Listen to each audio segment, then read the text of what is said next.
Week 2 module was very helpful in finding ways to fuel our creative thinking. So, one of the techniques presented in the Week 2 lectures was the 5 steps to idea success. So, step 1 is to gather information. So, for us, this was finding a problem that is currently affecting society. One problem we found was the issue with waste. Step 2 is relationships. So, this is where the problem stems from, what is causing this problem. We realised that through our research, one of the causes was the fact that people aren't disposing of their rubbish correctly. Step 3 is incubate, so it's let the information stew over in your mind. Step 4 is the eureka moment.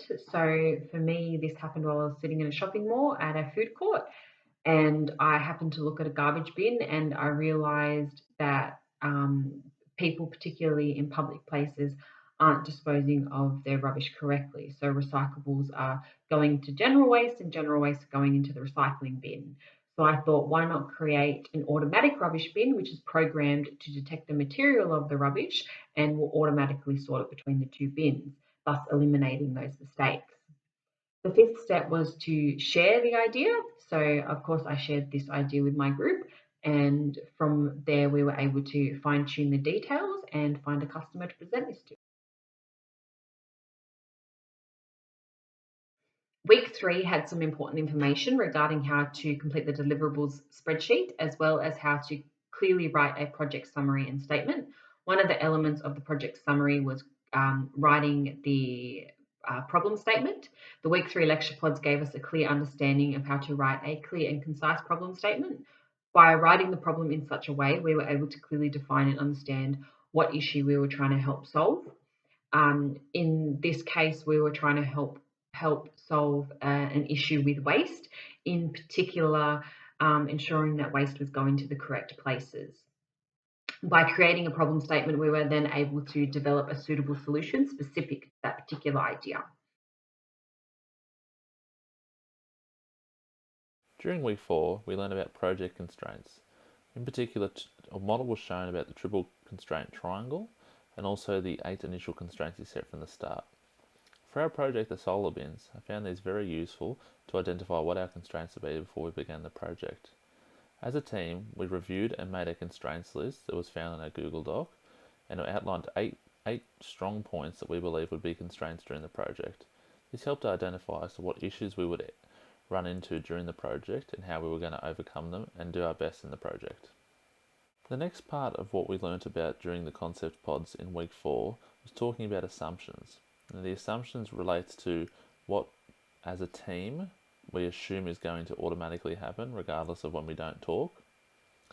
So for the assumptions, we identified 5 assumptions that were related to the team but not solving the solar bin crisis.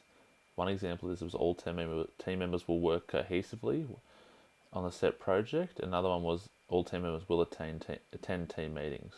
Now we discussed this when we were doing our project summary statement, and these were all assumptions during the project, and we all agreed this was going to happen during the project. All these terms were met, and we're very happy with the outcome. The final concept that we learned about during the week 5 concept pod was risk management. Now, risk management is very important for your project, as you've got to talk about the likelihood and impact that a risk will occur during your projects. What we did was we listened to the learning material for the week, and we drew up a table relating with risks relating to the team, but it still was not solving the crisis. One of the risks that we identified was the lack of communication leading to confusion. So we found this was very unlikely, and it had a medium impact. We found this was very important during the week 4 learning concepts. We understood how risk management would affect our project, and putting it in a table form with the likelihood and impact that it would affect us as a team was very important in identifying this early in the project.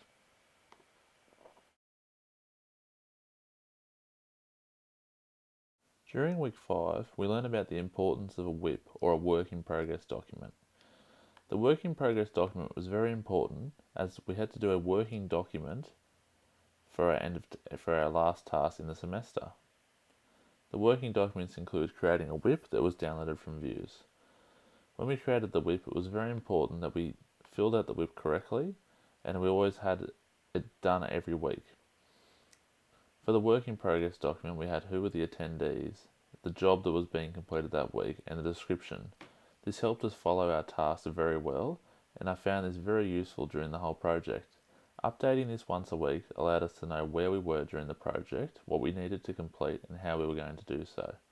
Tracking your progress like this is very important in a group project, and the work in progress document was very useful, and learning about it in week 5 helped us progress really well on our project. I just wanted to highlight one final point that I found very useful during the week 5 concept pod, and that was talking about procrastination. Now, anyone who says they don't procrastinate or get off task during a project would be honestly lying to you. So, for the teacher to talk about what happens to procrastination and the ways to avoid procrastinating, I found very useful. Some of the ways they talked about that I used during this project to help me stop procrastinating was helping me promise myself a reward at the end. This would be maybe doing 2 or 3 hours of work and then having an episode of Netflix. This would help me a lot with getting to the goal that I wanted to meet during the day. These tips helped me very much with stopping my procrastination during the project.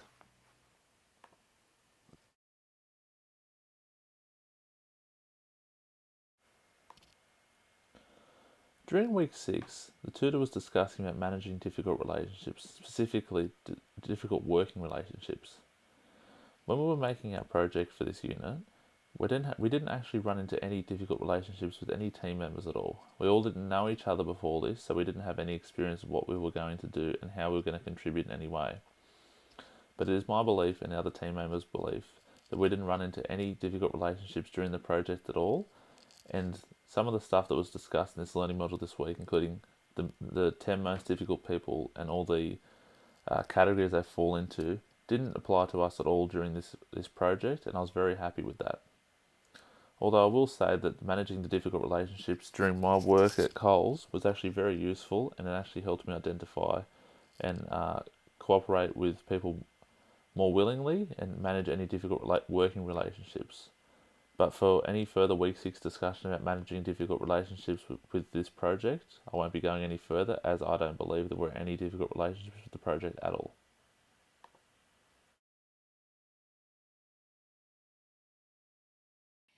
Week 7 was a really great lecture because it was about being productive, and something that really stood out to me in that lecture pod was the person who was speaking, and his name was Carter Ream. Something that he quoted really helped me, and I think it helped the group as well, because he said, take 30 seconds or 5 minutes out of your day, whatever you're doing, and think about what you want to do, because you'll be a lot more efficient in comparison to someone who has his head down and is constantly working and has no breaks.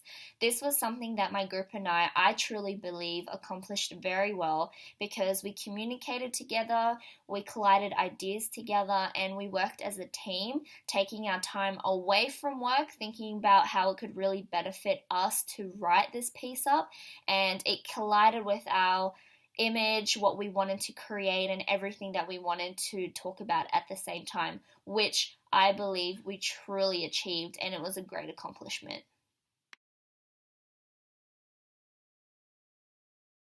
Week 8 was a guest selection. The topic was The Future is Yours When You Take Control. And something that was really amazing about this lecture was that our group truly did take control over the situation. All together as a team effort, we collided with each other, we spoke to each other about what we wanted our ideas to look like, and our lecturer, as well as helping us and giving us information that we needed, we did subconsciously ask each other, if we were doing what was required, if we would meet the standards. And I think we did a really good team effort, because we achieved what we wanted to present our idea and how we wanted to come about with everything. And the communication was constantly there. And regardless of us failing or not, it was a huge team effort, and we put our complete all into it. And I think we truly achieved this. So that guest lecture pod was actually a really great way of just trying to step back and think about truly how we could take control over the situation.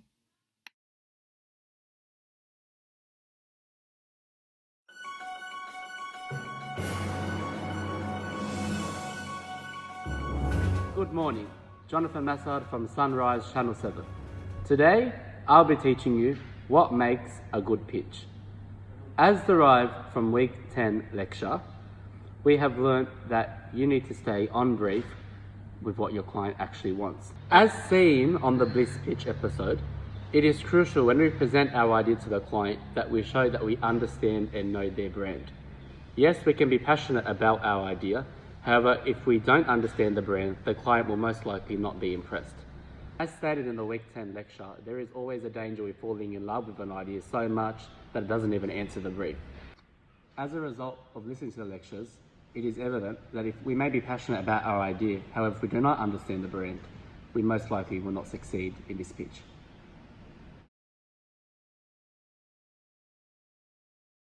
In week 11, we learnt that hygiene factors are crucial to a strong pitch. By doing the bare minimum of hygiene factors, by having a strong voice, eye contact, and body language is crucial to a good pitch. Amazing, cool. He is passionate, enthusiastic, and it shows. Incredible, unbelievable, amazing, awesome, extraordinary year. You know, your audience wants to be wowed, not put to sleep. Good morning. As portrayed in the week 11 lecture, it is quite evident you don't want to put your audience to sleep. We've got to keep them entertained, but still interested at the same time. Applying this to our group project, we are sure that we can present a very convincing but entertaining pitch to our audience. As a team, we must stay confident, persuasive, entertaining, yet convincing to our audience. After researching this and discussing with our team, it was evident that some of us may not be able to achieve this. Some of us may be introverted and shy. So our solution for this was to plan, prepare, and prioritise preparing our pitch. Thank you all so much for joining in Sunrise. I'm Jonathan Massard. Have a good week.